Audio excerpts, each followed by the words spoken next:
سلام زغبركم تقاتل تيمانا إنفو ميديا كما يتوعلو نلومي سولس على عسران حادن ورها عسر تغلتشن عسران حموشتن كم تلمود زتا فلاليو وانا وين حاد سرتي زعباتتن زيناتتن حيزلكم متيلخو مكتالكم يعدم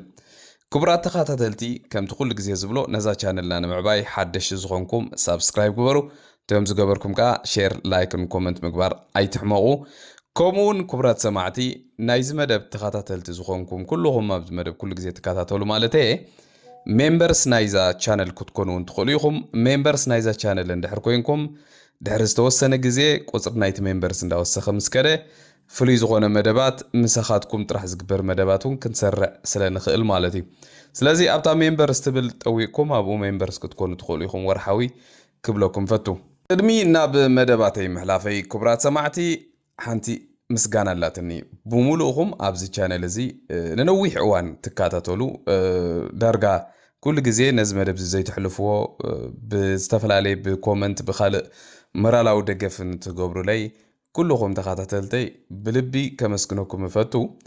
كمون تمالي أبز أقرب كومدب بزعباز يوم كلت سبات أبزنا يريد تزاربو سبات قبل عليه تزاربو أياف زغونة قالات خنبلو نخيل بزحو كاتا قداسنتاي مالسا قداسنت يبولون جن تي زحاسوبو استزاربو أصيف قالات بزعبو زهاب كوريتو زقابركم لي دقف متبعن ناي بحكي بلبي أزا مسجن مالت حدا جزيه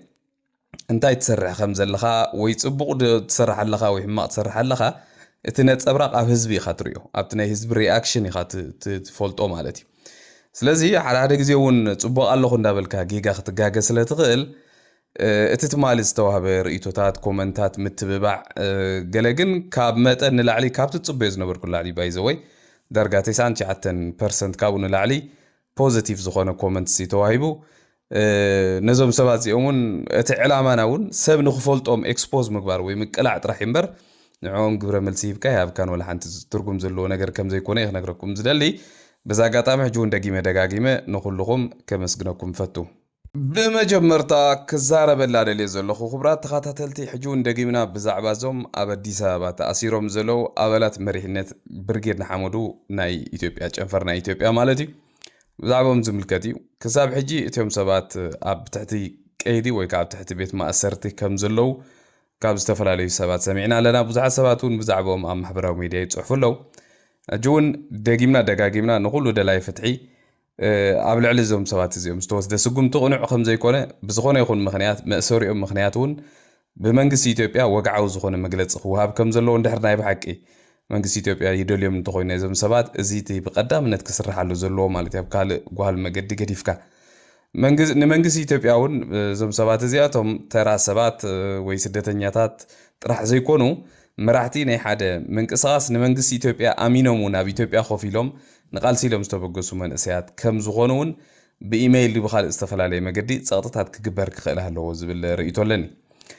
أبزقن كبرات تقاتلتي أبز حالفة وانتزاري منيرنا نعل أنا بوجني أبز صومون زي بزعبة زي أرس زي بزح كزارب كتصحف زي ده لو كل مخنيات اندحرنا معلتها ورئيتو بخمزي بفلاي كأن سبات أمون جالب جلن اندحر نخيد كوينا نايزوم سبات زي قداي كجدد كتحلال اختزي كوينو ولا حنتي فتح خمت أيكلني بزم سبات زيهم بوليتيكا خسرح زدل سب وي بزم سبات زيهم غيرو نخالو سبات كتقع زدل سب جن ناي بحكي بوليتيكا ونزرد أخوينا يسمعنن بنا هيوت نايزم سبات ناي كالوتكم زبولو أشحات إرتراويان بدي سابان متصوات كوين يسمعن مالتي حجي أبزي حلفونا أنا تنكف بلياني خبرات سمعتي حدا جزي يقر مكاي بقى زحطوتو سبات بزعبا زقوداي زي بغتا زم سبات زيوم تاي قاتيمو من يوم آبايم تأثيروم زلو سلامنتاي كتأثيروم زبل كحطوتو زقبوهم قديفكا عبكال قوال مقدي هالو مبال ترقم زلو نقر ايكونن كحطوتو قبل كلخو ايمين حلافنت كسكومو وي بحق قيادو قلا زي كونكو زبل زلو خسي زيوم سبات مقال استقوم يوم آبايم زلو انتاي عينت مأسرتي قاتيموم زلو تباهيلو وقعوا بزخونه مقدي أب محبراو ميديا مقالت يوهابو مو اتساب كاب هالفتان كاب قلن كاب نحرحد كام ونجال نحرحد كام باس يدحل مالتي حجي أبز حلفة قدمي سلسة صمون قلبي ليخون ዩኤል ዮሃንስ ኣብ ሓደ ሃቅና ሳቅ ትብል ናይ ዩቱብ ቻነል ከይዱ ብዛዕባ ዞም ሰባት እዚኦም ተዛሪቡ ነይሩ ብዛዕባ ናቶም ምንቅስቃስን ኣብ ኢትዮጵያ ሕጋዊ ዝኾነ ፍቃድ ተዋሂብዎም ቤት ጽሕፈት ከፊቶም ዝኾነ ሰብ እውን ኣብቲ ቤት ጽሕፈት መፅኡ ክግልገል ከም ዝኽእል ብመንግስቲ ኢትዮጵያ እውን ኣፍልጦ ከም ዘለዎም ኣብ ሓደ ዩቱብ ቻነል ወፂኡ ተዛሪቡ ነይሩ ኣብታ እዋን እቲ ኣምባር እንታይ ኢሉ ተዛሪቡ ነይሩ ተያጓሉ እውን ተሓቶላ ኣብ ኢትዮጵያ ካብ ዘለዎም ኢትዮጵያውያን ሕጋዊ ፍቃድ ዝተዋሃበኩም ሰባት ንስኻትኩም ስለ ዝኾንኩም ብዛዕባ እዚ እንታይ ትብለና ኣሎ ተባሂሉ ከምልስ ከሎ እንታይ ዝብል እወ ትኽክል ሕጋዊ ፍቃድ ኣለና ቤት ጽሕፈት እውን ኣለና ዝኾነ ሰብ ደው ኢሉ ኣብቲ ቦታ ክረኽበና ዝደሊ እውን ቴሌፎን ቁፅሪ ናይ ክልተ ሰባት ክህበከ ኢልዋ ናይ ክልተ ሰባት ቴሌፎን ከዓ ናይ ዘርእሰናይ መለስን ከምኡ ናይ ሃብቶም ዝበሃል እዚኦም ክልተ ዝጠቐስኩም ሰባት ሕጂ ኣብ ቤት ማእሰርቲ ዘለዉ ሰባት እዮም ስለዚ ብዙሓት ሰባት ብቐዳማይ ገዝኦም ሰባት ሓቢሮሞም ካልኦት በዓል ምክስቶ ሓቢሮሞም ገለ እንዳተባለ ብዙሕ ይዝረብ ነይሩ ኣብ ማሕበራዊ ሚድያ ወፂኡ ብወግዓዊ ደረጃ ቴሌፎን ናይ ዞም ሰባት እዚኦም ቁፅሪ በይኖም ናቱ ስለምንታይ እቡ ዘይጠቆሰን ማለት ናይ ዞም ክልተ ሰባት እዚኦም ቴሌፎን ቁፅሪ ኣብ ዘለኩም ዝኾነ ሰብ ደው ኢሉ ክረኽቦም ይኽእል ኢሉ ኣብ ማሕበራዊ ሚድያ ተዛሪቡ ብድሕሪኡ ዝኹሉ ብዛዕባ ማእሰርቶም ሰብ ጨኒቕዎ ነንሕድሕዱ ክናቆት ከሎ ወፂኡ ጉዳይ ናይ ዞም ሰባት እዚኦም መሰሪኦም ከምዚ ኢሉ መግለፂ ክህብ ዘይክእል ሰብ እንታይ ክትብልዎ ትኽእሉ ስለምንታይ ኢኸ ኣብቲ ሰዓት እቲ ናይ ዞም ሰባት እዚኦም ቁፅሪ ቴሌፎን ኣብኡ ክወሃብ ተደልዩ ምክንያቱ ናይ ቤት ጽሕፈት ቴሌፎን እንድሕር ኮይኑ ናይ ዞም ሰባት እዚኦም ኣሽማት ጠቒስካ ይኮንካ ቴሌፎን ናይ ዞም ሰባት ትህብ ማለት እዩ ናይቲ ቤት ጽሕፈት ናይ ባዕሉ ቴሌፎን ክህልዎ ይዝግባእ በቲ ሓቂ ዝዛረብ ዘለኹ ማለት እዩ ስለዚ ክቡራት ሰማዕቲ ሕጂ እውን እታ ቪድዮ ክቕርበልኩም ካብዛ ቪድዮ እዚኣ ሰሚዕኹም ግን እቲ ነገራት ናበይ ገፁ ይኸይድ ኣሎ እንታይ እዩ ዝግበር ዘሎ ኣብ ኢትዮጵያ ቁርብ ግምጋም ክትወስዱ ትኽእሉ ኢኹም ማለት እዩ ቅድሚ ሕጂ ንሕና ብዙሕ ተዛሪብና ኢና ብዙሓት ሰባት ግን ኣብ ክንዲ ነቲ መቃልስቶም ምስኦም ወዲ ዕላምኦም ዝኾነ ኣይደኖ ብቤተሰብ ብገለ ዝሓስቡ ብዙሓት ሰባት ስለ ዘለዉ ኢዶም እውን ናባና ስለ ዘዋጣውጡ ኢና ስቆኢልና ፀኒሕና ማለት እዩ ሕጂ ግን እዛ ቪድዮ እዚኣ ሰምዕዋ ኢኹም ሞ እቲ ዝኸይድ ዘሎ ነገራት ብዛዕባ ፍላይ ዘም ማእሰርቲ ናይ ዘም ኣሕዋትና ቁሩብ መብርሂ ወይ ከዓ ቁሩብ ኣንፈት እንተረኸብና እዚኣ ሰምዕዋ ኢኹም አመሰግናለሁ ብዙ ጊዜ አንተን የምጋብዝበት ምክንያት እንግዲህ በኢትዮጵያ ውስጥ ያሉ ኤርትራውያን መንግስት የሚያውቃቸው ህጋዊ ፍቃድ የተሰጣቸው አካላት አንዱ ስለሆናችሁ ነውና ከዚህም አንፃር ምናልባት እንዳልነው ችግርም ሲያጋጥም እንዲያገኙ የምትነግረን አድራሻ ካለ ከዛ አንፃር አንተን እንዲያገኙ እድሉን እንስጥህ በምን ያገኙ አንተን ኦኬ የኛ ቢሮ ስላለ ሁለት ስልክ አለ ማለት ነው ለነሱ ለመደወል ዳይሬክትሊ ትችላላችሁ ማለት ነው አጋጣሚ ሜቢ ታቀላላችሁ ልትሆን ትችላል በዘረሰናይ መለስ አለ የሚባል ዘረሰናይ መለስ ቸርማን ነው እና ሀብቶም አለ ማለት ነው ስልክ ቁጥሮቹን ንገረንና የቢሮ ስልክ ስላለ እነሱ ሰጣለው ማለት ነው በዚህ ነው ያለ የቢሮአችን ስልክ ካል ሙሱ ዝተተሓዘ ድማ ክብራት ተኸታተልቲ ኣብዚ ዝካየድ ኣጋጢሙ ዘሎ ኩነታት ናይ ብርጌድ ንሓመዱ ኣብ መንጎ ግንባር ህዝባዊ ማዕበል ብርጌድ ንሓመዱ ግሎባል ጋለ እናተባሃለ ዝካየድ ዘሎ ነገራት ብዙሓት ጸላእትን ደገፍትን ናይ ስርዓት እዚ ብፌክ ኣካውንት ገይሮም ክንደይ ሰባት የጋጭው ከም ዘለው ንምርኣይ ሓንቲ ኣብነት ክርኤኩም እቲ ዘሕዝነካ ግን ክቡራት ሰማዕቲ ገሊኦም ብፍላጥ እዮም ገሊኦም ከዓ ብዘይፍላጥ بفيك أكاونت هون ولاون سئلنا جلسات እንዳተጠቀሙ ኣብ ማሕበራዊ ሚድያ ብዝጽሕፎ ነገራት ገለሰባት ተቀዳዲሞም ነቲ ጽሑፋት እንዳቆንጠቡ ኣብ ማሕበራዊ ሚድያ መጽዮም ብቀጥታ ነዞም ናይ ግንባር ህዝባዊ ማዕበል ብርጌድ ንሓመዱ ኣባላት ኣብ ምጥቃዕ ዝተዋፈሩ ሰባት እንታይ ክትብልዎም ትኽእሉ እዚ ገለሰብ ሸኺዑ በዚ ዘሎ ናይ ቴክኖሎጂ ናይ ኤዲቲንግ ካል ናይ AI ወይ artificial intelligence ገለ ሸኺዑ ገለ ክትብሎ ትኽእል ኢኻ قاليوم قن بتعمي زحزناك حجي إذا ستريوز اللهم عقبة ميكائيل جلزبل حدش عقبة ميكائيل حدش جلزبل سب أبزار كذا حلفة خلته معلتي بشم دقافنا يجنبار زبا معبل برجينا حمود وخينو قبل علزهم تأثيرهم زلوا حاتنا حما أزخون صحفات بحجيم تأثيرهم ما بيتبقى قاعد تأثروا قلمله زل صحف قبل ما حبروا ميديا زرق حنيرو ሰባት ግን ተቀዳዲምና እንታይና ህንገብር ዘለና እዚ ነገራት ብሰፊሕ መንገዲና ህንሪዮ ዘለና መን እዩ ዝሰብ እዚ ናይ በሐቅ ሪኸኹም ኢሉ ዝጽሕፍ ዘሎ ደጋፊ ናይ ግንባር ስለ ዝኾነ ዲ ወይ ኣባል ብርጌድ ንሓመዱ ምዃኑ ኤርትራዊ ዲኑ ምዃኑ ገሌልካውን ብዙሕ ሕቶታት ክትቐርብ ትኽእል ኢኻ እቲ ኣካውንት ኾነ ባዕሉ ጥዑይ ድዩ ፌክ እዩ ገለ ይኽእል ሕጂ ግን ኣብቲ ኣካውንት ናቱ ኣቲኻ እንተሪኻ ቅድሚ ገለ መዓልታት ዝፀሓፎ ፅሑፍ ድማ ከም ትሪእዎ ዘለኹም ማለት እዩ ግንባር ህዝባዊ ማዕበል ብርጌድ ንሓመዱ ዝበሃል እሲ ናይ ሸፋቱ ጉጅለ እዩ ገለ እንዳበለ ነዞም ተቓለስቲ ክፀርፍ ዝውዕል ዝነበረ ሰብ እዩ ማለት እዩ ስለዚ ኣጠቃለለ ኣቢልካ ክረአ ከሎ እዚ ሰብ እዚ ህግደፍ ወይ ካብኡ ንላዕሊ ፀላኢ ናይዚ ምንቅስቓስ እዚ ፀላኢ ናይዚ ተቓላሳይ ምዃኑ ፍሉጥ ነገር እዩ ብኸመይ መገዲ ዳ እዚ ሰብ ዝፅሒፍዎ ትማሊ ሕጂ መዓት ሰብ ርእይቶ ክትህቡ ውዒልኩም ማለት እይሲ ይህቡ ውዒሎም ብዙሓት ሰባት ብዛዕባ እዚ ኣብ ማእሰርቲ ዘለዉ በዓል ክስቶ እሲሮሞም ደገፍቶም ከዓ ከምዚ ይብሉ ኣለዉ ገለ ብፍላይ እትዮም ገሊኹም ኣብ ሜድያ ትቐርቡ ገለ ኣብ መሪሕነት ዝነበርኩም ወይ ትፍለጡ ሰባት ክትፅሕፉ ከለኹም ኣስተውዒልኩም ተፃሓፍኩም ዝሓሸ ኮይኑ ይስማዓኒ ማለት እዩ ምክንያቱ ካብዚ ዝኸፍእ ነገር የለን ፌክ ኣካውንት እንድሕር ወይ ዋላ እውን ፌክ ኣይኮን ግን ቅድሚ ሰሙን ካልእ ኢሉ ዝፅሕፍ ዝነበረ ሰብ ሕጂ ድማ ካልእ ኢሉ ዝፅሕፍ ሰብ እንድሕር ኣሎ የጋጭወካ ኣሎ ማለት እዩ ብከምዚ መገዲ ከዓ ዓወት ናቱ ይሰልጦ ኣሎ ስለዚ ኣብዚ ጥንቃቐታት ክግበር ክኽእል ኣለዎ ብምቕፃል ዘቕርበልኩም ድማ ክቡራ ተኸታተልቲ ሎሚ ዕለት 21 ወርሒ 10 2025 ንኡስ ክፍሊ ዲፕሎማሲ ናይ ውሽጢ እስራኤል ምስ ዝተፈላለዩ ኣካላት መንግስቲ እስራኤል ኣብ ክነሰት እስራኤል ርክብ ኣካይዶም እቲ ዲፕሎማሲ ብህዝባዊ ማዕበል ብርጌድ ንሓመዱ ኤርትራውያን ዞባ እስራኤል ካብ ዕለት ናብ ዕለት ዕዉት ዲፕሎማሲያዊ ከይድታትን ልዕሊ ብቓል ብግብሪ ኣብ ባይታ እንዳተራእዩ ይኸዱ ምህላዎም ንኹሉ ብሩህ እንዳኾነ ኣብ ዝኸደሉ ዘሎ ግዜ ህዝብና ዝያዳ ተረባሐ ናይዚ ዲፕሎማሲያዊ ከይዲ ንክኸውን መላእ መሪሕነት ዞባ እስራኤል ምስ ሓገግቲ ኣካላት ልዑል ድፊኢት ይገብረሉ ከም ዘለዉ ካብ ዝሓለፈ ዝተገብረ ርክብ መላእ ሓጋጋትን መሪሕነት ዞባ ብዕምቆት ዘትዮምሉ ናይዚ መቐፀልታ ድማ ሎሚ ዕለት 21 ወርሒ 10 2025 ንክፍሊ ዲፕሎማሲ ኣብ እስራኤል ዕዉት ርክብ ኣካይዶም በዚ ንቐፃሊ ድማ ብዝለዓለ ተስፋን ክስራሓሉን ነቲ ተበጊሱ ዘሎ ድማ ጻማ ከም ዝህልዎን ወሲኾም ገሊጾም ኣለዉ ስለዚ ምስ ውፅዕ ህዝብና ንሕና ንውፃዓት ደቅኻ ካብቲ ዘለኻዮ ወፃዓ ንምቕራፍ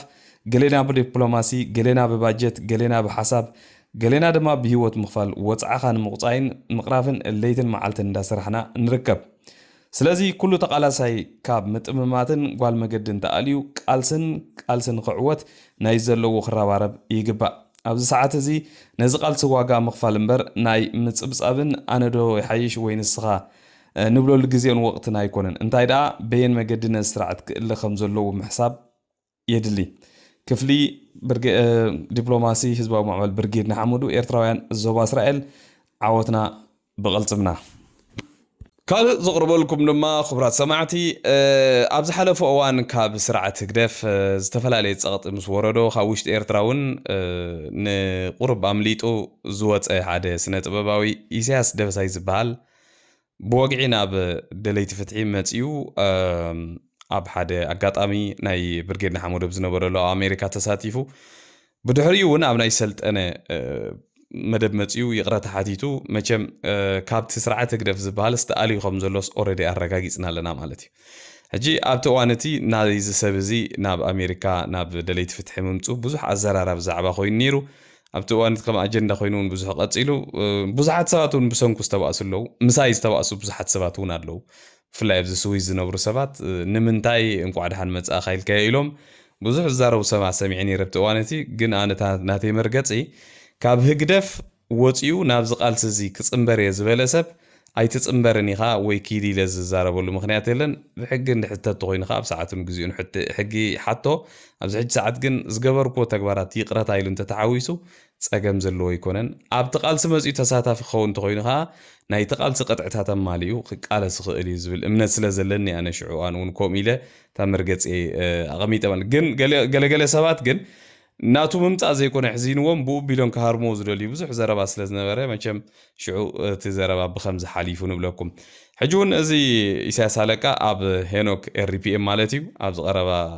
ኣይ ቲንክ ሎሚ ወይ ፅባሕ ክኸውን ይኽእል እዩ ኢንተርቪው ክገብር እዩ ገለ ካብቲ ዝገበሮ ኢንተርቪው ቁራፅ ኢንተርቪው ማለት ንኣሽቱ ቁራፅ ኢንተርቪው ግን ሰሚዐ ነይረ ብዛዕባ እቲ ዝተዛረቦ ሰፊሕ ኣርእስቲ ምዃኑ እዩ ዝርዳእካ ሄኖኩን ጽቡቅ ገይሩ እንኳ ኣምፂውን እንኳ ኣዛረቦ ኣብኡን ይቕረታ ብወግዒ ሓትት እዩ ኣብታ ቪድዮ ብወግዒ ይቕረታ ሓቲት እዩ ብዓብዪ ግን ሰፊሕ መደብ ስለ ዝኾነ ሰባት ንክከታተሉ ወይ ማለት ህግደፍ ማለት እንታይ ምዃኑ በዓል ሱሲ ከመይ ተገፊዖም ካብቲ ህግደፍ ዝበሃል ከም ዝወፁ ብድሕሪኡ ናይ ብሓቂ ህዝባዊ ግንባር ኢሉ ኣሚኑ ብርእሱ ኣብ ኣሜሪካ ህዝባዊ ግንባር ኣላ ኢለ ይደልያ ነይረስ ምስ እንኳ ኣስመራ ምስ ከድኩ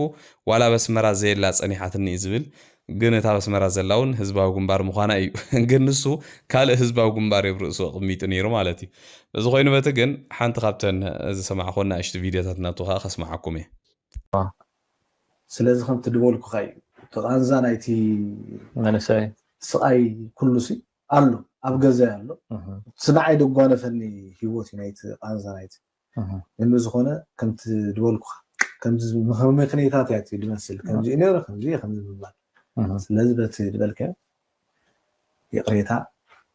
ናይ ልቦና ድሎ ወይ ሓቃ ተቃይሙ ይቕሬታ የለ ኣሎ ጉጅለ ምተወሰኑ ሰባት እዮም በቃ تا ጉጅለ أخلو تجبرت صراحة. أنا نفلت من هذا قط صوري. كاب أسرع سبعة يبوز حني مكجرمك. أسرع كمان يبوز حني. أب كل أمور أمريكا اللون. تكا تبلس يوم توصل نسبي من ساعات النسب. أبي أقول له جنزمنا قال الكات حتيت كذا عد مسأتها قد سحنا. أنا التجارب كواري خلها. أبى حليفات صنيعة. لرافاي كيف تدرفون زي كلا فنا جميري إلى صحف ما تم غير نسند شيء إذا كم الكوارث حتى ولا صخص وا يلا نكمل إرثرا طري نحن نقول كدرافاي كيف تصرحوا أو رايكم يقول أو كم زي يقول سلد نقفنا كيف تصرحوا كسيسنا لنا عد قليلو بس قرب تسحبني تبعيس كله ولا تسحبكو تبعيس قال كله خير جنسي كميل كان حساب كندوسي مالسي درجة نتاموس بعلها هاتي خيانه ودبدل كونه قرب لي قال ايكا وانا هزباو جنبار بزدق يلا مشيله او شغل صنحه كاسبه او شغل صنحه تصبي او هاي رخب كان او هاي رخب كان حف كل شيء قاسيني بوزح محبرة ميديا سحب نيركا مساوين كانت زول كورا رجع بسلسة سوم فينا تراخيبنا بوزح وين علل نيرنا مالتي تسفاي قبر مشان كابتن صبو غيرهم نابز دنبا فتحنا غسمس تتاوعها خون تسفاي قبر مالتي كلا على اليوم دنبا فتحل كان ويس دحان يوم اي ثينك سمع الزهول يوم تاهل كان بعد مساي ترايزكم مسكالوتون كم تراخب نيركا فلت اجن السوت يعني برايفت هيوتا نابز نقدفهم نابز سوق ديفكات بوليتيكا برايفت هيوتا قدفو اتنايتي افت محاضرات اتيات حزقو اوريد سانا برأخ تقبر يا نزي كم زخم هلا كينو زي هجي عبال برقين حمود خويندي ولاس يحاسبوا لي زل يا نتصر كان ብምቕፃል ዘቕርበልኩም ድማ ክብራት ተኸታተልቲ መቸም ኣብዚ ዓመት ዝጥራሕ ዓሰርተታት ወይ እውን ናበማይት ገጾም ዝፅጉዑ ጋዜጠኛታት ዩቱበራት ዝተፈላለዩ ቱሪስትስ ኣብ ኤርትራ ከይዶም ብዛዕባ ኤርትራ ዝተፈላለየ ቪድዮታት ሰሪሖም ናብ ማሕበራዊ ሚድያ ዘርጊሖም እንዲም ካብዚ ኩሉ ዝተዘርግሐ ዋላ ሓንቲ እውን ትኹን ብምግናን ወይ ኣብ ኤርትራሲ ጽቡቕ ከም ዘሎ በቃ ህዝቢ ኤርትራ ከምዚ ምዃኑ ገለ ሰሚዐ ይፈልጥኒ ከምዚ ጋዜጠኛ ወይ ዩቱበር ገለ ኸውን ከሎ ኩሉ ግዜ ከይዱ ትዝረአዮ ነገር ከም ዘለዎ ስኢሉ ኢና ማሕበራዊ ሚድያ ዘቕርቦን ጥቕሚ ናይ ማሕበራዊ ሚድያ ድማ እዚ ሕጂ ሕሰብዎ ኤርትራውያን ቲክቶከራት ኤርትራውያን ዩቱበራት ኤርትራውያን ጋዜጠኛታት ኤርትራውያን ብሓፂሩ ቱሪስትስ እውን ነፃ ኮይኖም ብዘይ ዝኾነ ድፊት ሃገሮም በፂሖም ዝመፁ እንተዝርከቡ ነይሮም ማለት ብነፃ ዝእቶ ነይሩ ተዝኾንሲ ናይዛ ሃገር እዚኣ ነገር ክንደይ ክንፈልጦ ምኽኣልና ዝብል ግምት ክትገብር ከለኻ ይገርመካ ማለት በዚ ኮይኑ በቲ ሓደ ካብ ዓዲ ዓረብ ዝመፀ ዩቱበር ከዓ ሎማዓንቲ ዝዘርግሖ ቪድዮ ናይ ከተማ ባፅዕሪ ኢኻ መሊሱ ደንፂኒ ግን ኣነ ዘይኮንኩ ደንፂኒ ዋላ እሱ ምባዕሉ ተሰብ እንታይ ዝብል ዘሎ ብቲ ብዓረብ ቁርብ ካብቲ ሰምዖ ዘለኹ ወይ ካብቲ ተርጉሞም እውን ዝነበሩና በቃ ብጣዕሚ እዩ ደንፂዎ እንታይ እዚ መኪና የብሉ ከተማ ሰብ የብሉ እንታይ እዩ ናበይ ገፁ ናበይ ከይዱ ሰብ ማለት እንታይ እዩ ዝኸውን ዘሎ ብዛ ዓዲ ገሌሉስ ብጣዕሚ ተገሪሙ እቲ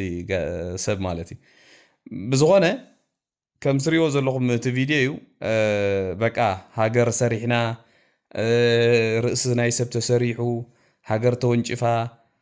ገለ ዝበሃል ዝነበረ ዘረባ ኣብ መወዳእታ ግን ብወፃእተኛታት ብናይ ካልኦት ዓይኒ ክርአ ከሎ ኤርትራ ነዚኣ ትመስል ኩሉ ግዜ ከምዚ ዓይነት ቪድዮታት ናብ ዝነምፅኦ ድማ ብዙሕ ዝተዳነገረ ሰብ ኩሉ ስለ ዝኽእል ዘይፈልጣ ናይ ኤርትራውን ኩሉ ስለ ዝኽእል ኣብ ሰዓት እንታይ ዓይነት ሽግር ረኺቡ ከም ዘሎ ህዝቢ ኤርትራ በዚ ክንፈልጥ ንኽእል ኢና ማለት እዩ يعني فاضي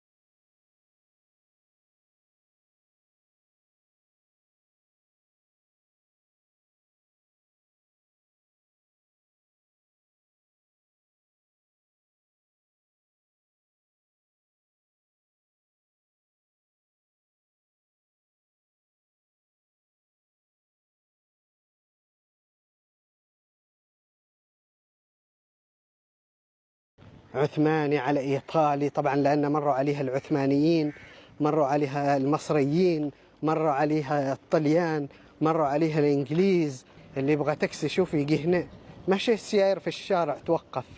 وهذه بقالة ممكن انك تاخذ تاكسي من عندهم يكلموا لك تاكسي هذه طبعا كانت مزدهرة قديما مصوع كانت مدينة ساحلية فيها تجارة فيها كل شيء الحين شوفوا هذه كلها محلات تجارية مقفلة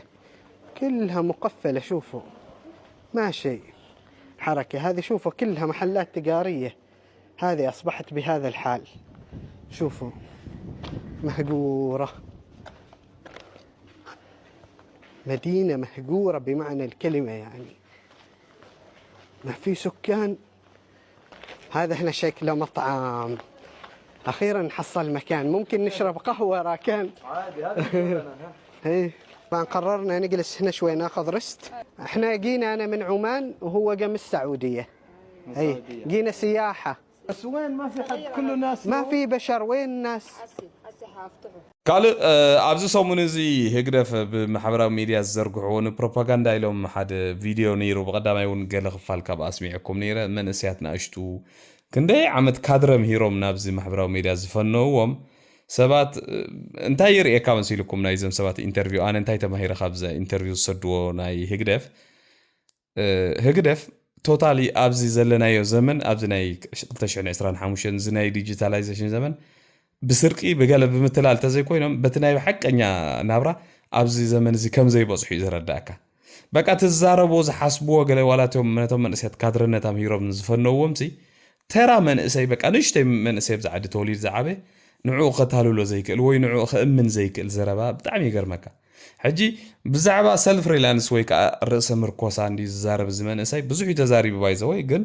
ብዛዕባ እዚ ሕጂ ዝተዛረባ ናይ ሰልፍ ሪላንስ ወይ ከዓ ርእሰ ምርኮሳስ እንታይ ዝብል ዘሎ ብኹርዓት ኢኻ ዝዛረብ ርአይ እንዶ በቃ ብዙሓት ሃገራት ኣብ ሰዓት እዚ ወፅየን ቅልቅል ውጥም ዝብላ ዘለዋሲ ፍረ ፃዕሪ ናይ ኤርትራዊ ርእሰ ምርኮሳ እዩ ሃገራት ኣፍሪቃስ ብፃዕሪ ናይ ኤርትራውያን እዚ ርእስኻ ምኽኣል ገለ ዝብልስ ብኡ